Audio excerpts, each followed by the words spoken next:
and the pools. Go for the oohs and the ahs.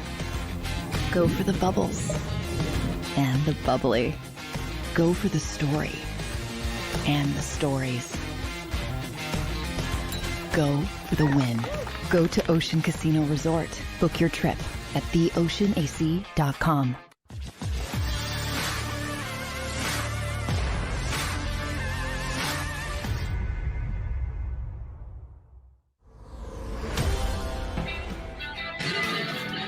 Welcome to Football 24/7. He's John McMullen, and I am your host, Tone DeShields II. You guys, we are always super duper grateful to kick with you guys on another day to talk football. And I'm here with my man, John McMullen. How are you feeling today, John? Doing well. Trying to figure out what happened with Trey Sermon in San Francisco. So the newest Eagle. A little bit of a strange situation going on out there. Yeah, it's interesting. The Eagles, they need running back depth. The only running backs that were on the roster were Miles Sanders, Kenny Gainwell, and Boston Scott. And none of those guys are, I guess you would consider to be bruisers.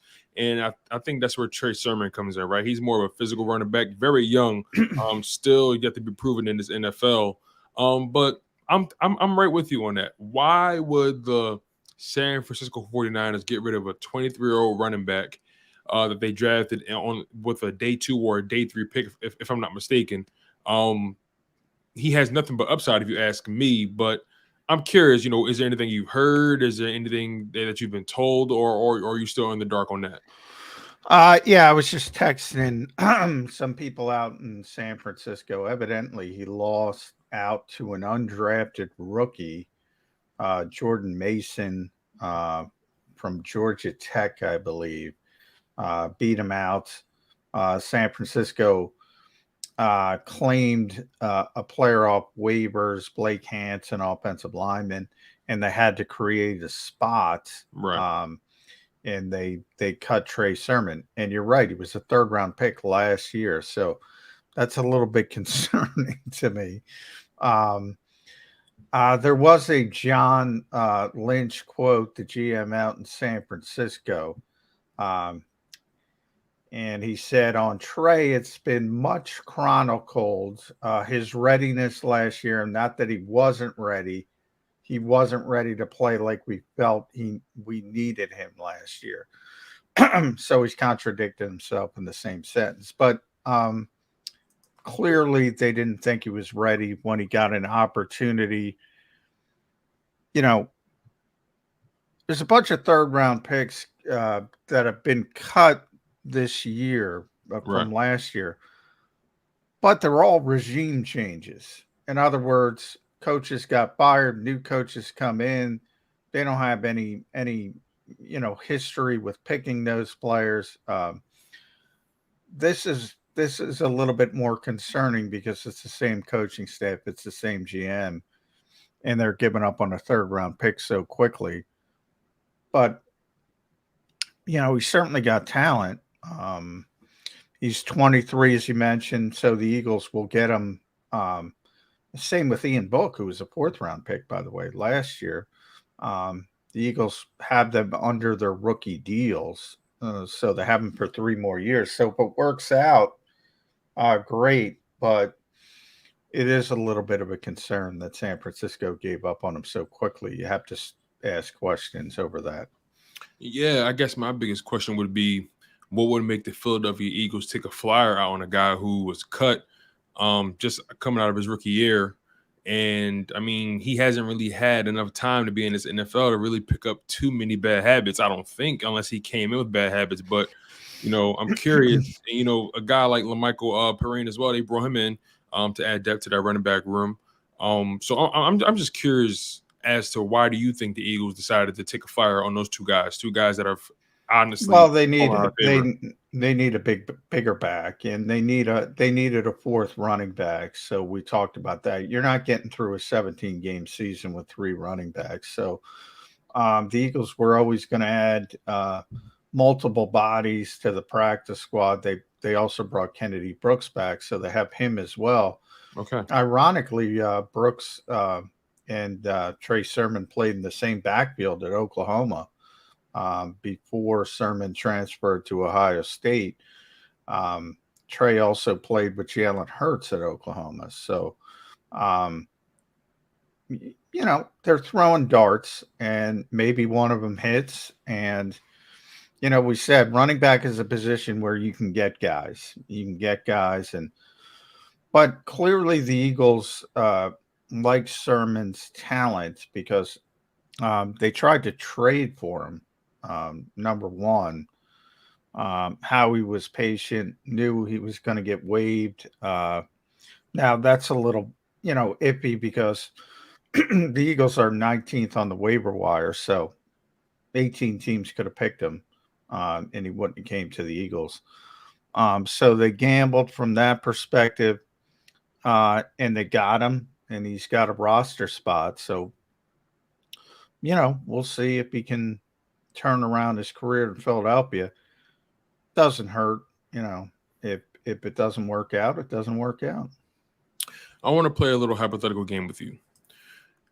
Miles Sanders, he's in the final year of his contract. If you ask me, I don't really think he's going to get re-signed regardless of the outcome of his season. And I know you said a while back you don't really see a path where he'll be here beyond this season. So that begs the question, are they essentially trying to, like you said, throw darts at the board to see who sticks around, who's able to really flow behind this offensive line? Because the Eagles have one of the best offensive lines in the league, and you can put damn near any running back behind them, and they're going to average about 4 yards a carry at minimum. So, what's your thoughts on these guys being brought in correlation to Miles Sanders' contract situation? Yeah, I mean, there is a path for Miles to be back, but it's probably not a good one. And that's where he gets hurt. And, maybe he signs a cost-effective deal to come back, but that's not good for the Eagles or Miles Sanders. So if he plays too well, it'll be good for the Eagles in the short term. But, in theory, he'll get too much money on the open market, and the Eagles don't value that particular position. And remember, you got to start talking about big time extensions for the quarterback after this season. So you got to start thinking about things from that perspective. And yeah, you're right. I mean, people are still talking about Jordan Howard. I pulled that plug a month ago, but people are still talking about it. The Eagles are moving on. They're not bringing him back. It's evident now they brought in 3 backs, if you count Kennedy Brooks coming back. They want to get younger. They want to get healthier. And they do think to a certain degree, anybody's going to run for 4 yards behind that offensive line at the bare minimum. So it's worth a flyer on a guy who was the 88th pick in the draft. A lot of times, I got to cover Chris Carter in my career. Chris Carter often, gave Buddy Ryan credit for he had a drug problem when he was in Philadelphia. People don't realize that. Saved his life. And yeah. And, Buddy, other than, Buddy's famous quote, he just scores touchdowns, which he got killed on. He was trying to help Chris Carter out and give him a wake-up call, and he gave him a wake-up call, and it worked out tremendously for Chris. I hope I should never go down that route, because I'm not saying that's what's going on with Trey Sermon. I'm saying perhaps this is a wake-up call for Trey Sermon, who the GM of San Francisco said he wasn't ready to play last year. So, all of a sudden, he's a 3rd-round pick. He's, guaranteed a job, basically, as a rookie, and he gets cut right away. Maybe it's a wake-up call for him. So it can go, either way. Yeah. I want to move the conversation forward. This team continues to add depth They've added guys to the practice squad. You know, they brought back guys like Devin Allen. They brought back Brenton Kobe, if I'm not mistaken. You know, they brought back Davion Taylor, a guy they just released a day or so ago. Why do you think Davion Taylor, I guess you'll call it a fall from grace, but he hasn't really been productive enough to really, I guess, be somewhere where he's given grace, right? So what do you think the Eagles' plan of action is for Davion Taylor? And is there a chance he can maybe correct this 53-man roster again? I know the linebacker room's loaded. Sure. I mean, he's back on the practice squad. I was a little bit concerned he might be claimed on waivers just because of his talent. Sorry, I'm reading. We have breaking news. Andre Dillard suffered a non-displaced fracture in his forearm at practice today. Whoa. So we'll see. Wow. A non-displaced fracture. Okay. Have you heard of that injury before? Again, you guys, breaking news. Andre Dillard has suffered an injury, what they deem as a non-displaced fracture. It expected that he will be available for the majority of the season. So it's not anything to where it's going to be season ending, but we're probably talking about a weeks-long injury at least.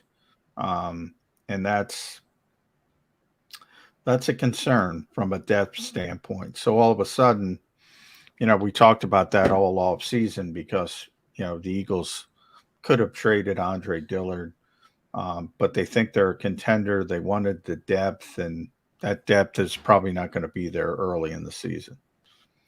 Yeah, you know, depth is a huge concern. Now, offensive line, they have depth in multiple positions. They have guys that play swing tackle, but Andre Dillard, you know, that left tackle spot, they essentially had that spot shored up, and now who knows when he'll be back. And I know some people wanted Andre Dillard to be traded. Me personally, I felt that it was best for them to maintain him on the roster, just because of depth purposes. And it's a 17-game season. You know, there was a couple games last season where Mailata, I think he missed maybe 2 games, something like that. So we already seen what that looks like. And I have our main guy out there and Dillard to be in there, and he filled it pretty nicely, if you ask me. So, you know, losing Dillard this early, this is probably the Philadelphia Eagles' most serious injury thus far. Yeah, from a standpoint, you know, Jason Kelsey's back at practice this week, so he's going to be fine for week 1. Miles Sanders was back at practice today. Just trying to read my text, more of it.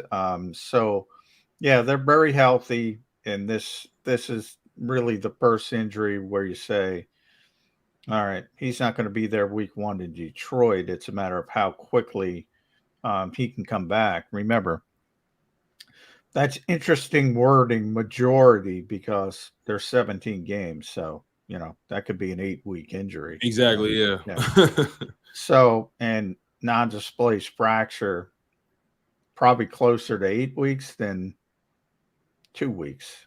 I would say that. That's just speculation, but,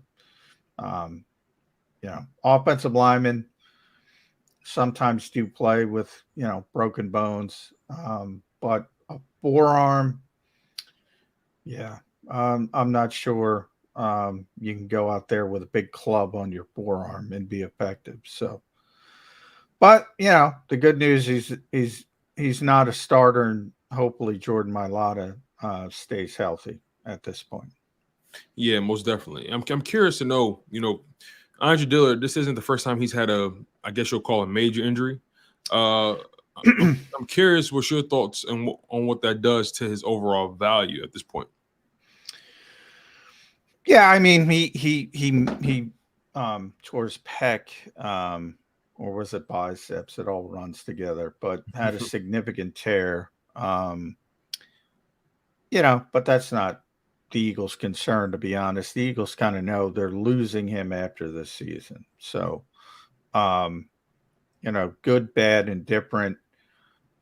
He's not going to be back after the season with the Eagles.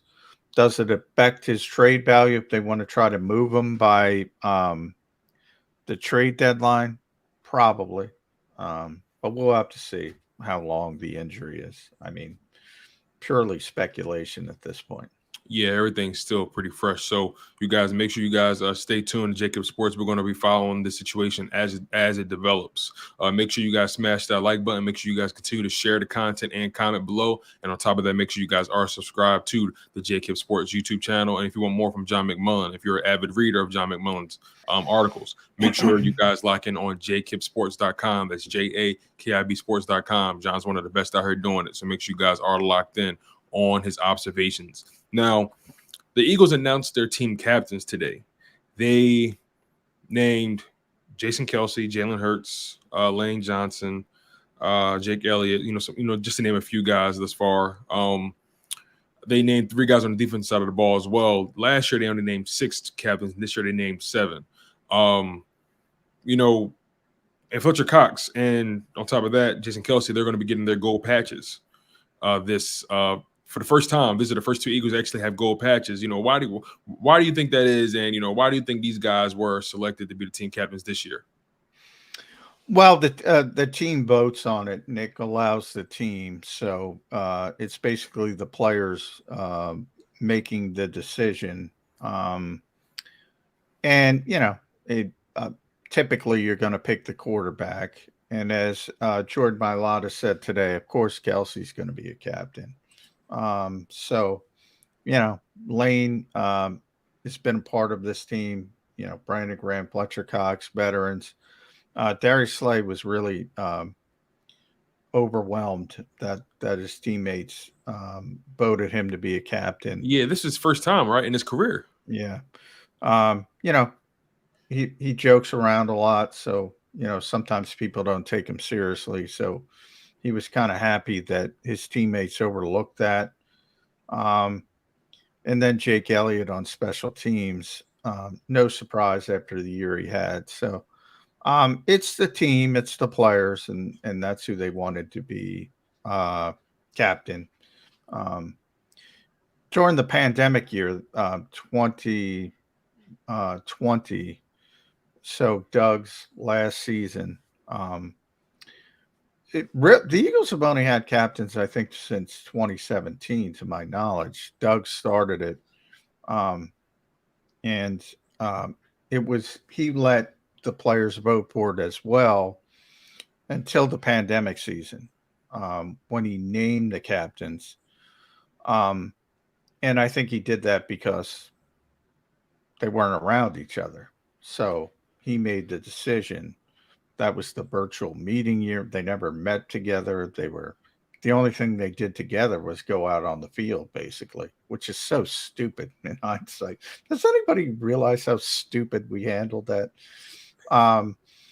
You can't be around them during the week, but by all means on game day, yeah, go mill around. But I digress, Tom. So he did it, and then Nick Sirianni came in and put it back on the players. So the players vote on it, and those are who they voted on. A guy like Darius Slay, you mentioned, he's a jokester, he's a character, right? And sometimes it is hard probably to take him seriously. What do you think his teammates saw in him differently this year versus the past 2 seasons? He's been with this team for 3 years. We're going on 3 years. I mean, to be honest, I don't think it's that big of a deal. But I mean,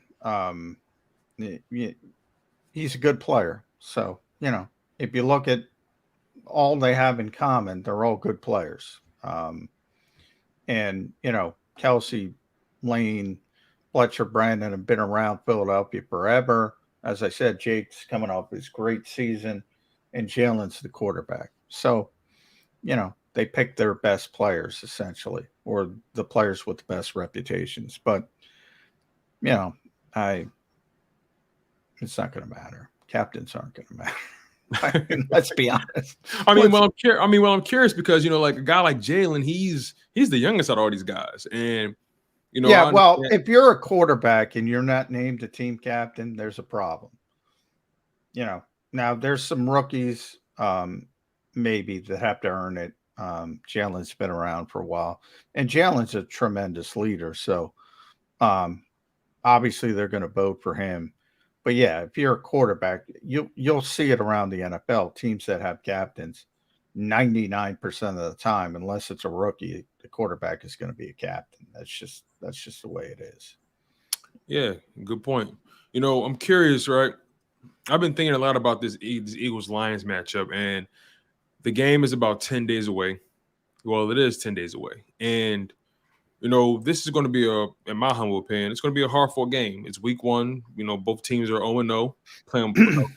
Lions are playing with house money. The Eagles are the favorites. Not heavily favored, according to Vegas, but they're the favorites. And, there's a matchup, I've been thinking about, for the past 24 hours. And I'm curious to know what's your thoughts on the Jordan Mailata, Aiden Hutchinson matchup, because Aiden Hutchinson is a rookie that's been highly touted. He's a guy who's extremely talented, and people are really curious to see what he can do against a top tier offensive lineman, a top tier left tackle like a Jordan Mailata. And this is going to be a test for Mailata as well. So I'm curious to know what's your thoughts on that. I mean, he's a rookie, so really talented rookie. Jordan spoke today. He didn't seem concerned with it. So. Does Jordan ever seem concerned, honestly? No, he doesn't. Yeah, I remember Jordan's first game was against Nick Bosa, and I thought it was going to be ugly. I'll be honest. I thought, because Nick is one of the best edge rushers in the league, and he can wreck games. And I always tell that story. Like, Jeff Stoutland didn't know what he was going to get out of Jordan Mailata because the Eagles had to throw him into the deep end of the pool. They had no idea how he was going to perform. And the rest is history. And he pretty much completely shut down Nick Bosa, which should have told you something. I think Aiden Hutchinson, like all rookies, is going to have some startup costs, as I always say, the Jim Schwartz coin term I love. Yeah, I mean, I wouldn't be concerned about it. Okay, so, you were there. There were a handful of press conferences. A lot of people spoke today. What's the pulse right now at the NovaCare Center? They know this Lions team is going to play hard and they're going to fight. I know Nick Sirianni said, they're ready for whatever happens. But, I'm curious to know what's the feeling you got? What's the energy you were able to get from these guys, in reference to the Eagles versus Lions matchup that's coming? Yeah, I don't even think they're to that point yet. I think a lot of people don't realize, they're going to start ramping up for Detroit Wednesday of next week. And, they try to keep it as much as a normal game day week as possible. You have this extra time before the home opener, but the Eagles have to give the players off the weekend. But that's collectively bargained. So, the coaches work on it. But the players, they're going to start on Detroit Wednesday pretty much. And it'll be like a regular game week because it is a regular game week. And then you'll get a better feel. But, I mean, they're tremendously confident in, the team as a whole. They think they have a good team. And they do have a good team. So, Howie Roseman did mention, as I mentioned, that week 1, Detroit's going to be fired up. They know that. But the Eagles have more talent. They should be able to out-talent this team. Even if they don't bring their A game, so to speak, they should be able to out-talent this team. Detroit's still in the rebuild. They're better than they were last year. Jody likes to point it out. The Eagles waxed them, but they had a lot of injuries. Frank Ragnow wasn't there. He might be the best center in football. He'll be back. Taylor Decker will be back. They'll have 3 first-round picks on the offensive line. Our old friend Halapula Bati Baitai is on that offensive line as well. How long did it take you to get that one down? I always say Halapula Bati Baitai because I have gotten it down. So I wish he never left because it took me. Same with Noah Tungiai, who was back. Took me too long. So now I'm going to keep saying it. Gotta stay sharp. they don't have, they don't have a ton of skill position talent. Remember, Jameson Williams is hurt. He's not going to be there. Their other first round pick, you mentioned Aiden Hutchinson. Amon-Ra St. Brown is probably one of the more underrated receivers in this league. But all NFL teams have good players. And if you want to talk yourself into things, you can talk yourself into things. But the Eagles have a lot more talent than the Detroit Lions. Okay, so final question, and then we can close this thing out. The players have the weekend off, collectively bargained, of course. They're going to treat this like any other week, but the coaches, they're going to be the ones in the lab coming up with a game plan. Let's put you in Nick Sirianni's shoes right now. What's your game plan to knock off these Detroit Lions in week 1? Where are you attacking them? Where are you taking advantage? Well, I'm utilizing what I do best, and that's going to be the most interesting part of the Eagles early in the season. Did they try to throw the football, because they got A.J. Brown, or did they use the unique skill set of their quarterback? I don't want them trying to turn Jalen Hurts into Justin Herbert, because it's not going to work. I want them to use Jalen Hurts the way they used him last year. And then you have a dynamic player who makes a lot of explosive plays and will get better in the passing game because the Eagles have better players. A.J. Brown, specifically, the domino effect of having him. So now Devontae Smith isn't the wide receiver 1. He's the 2. It's a really good 2.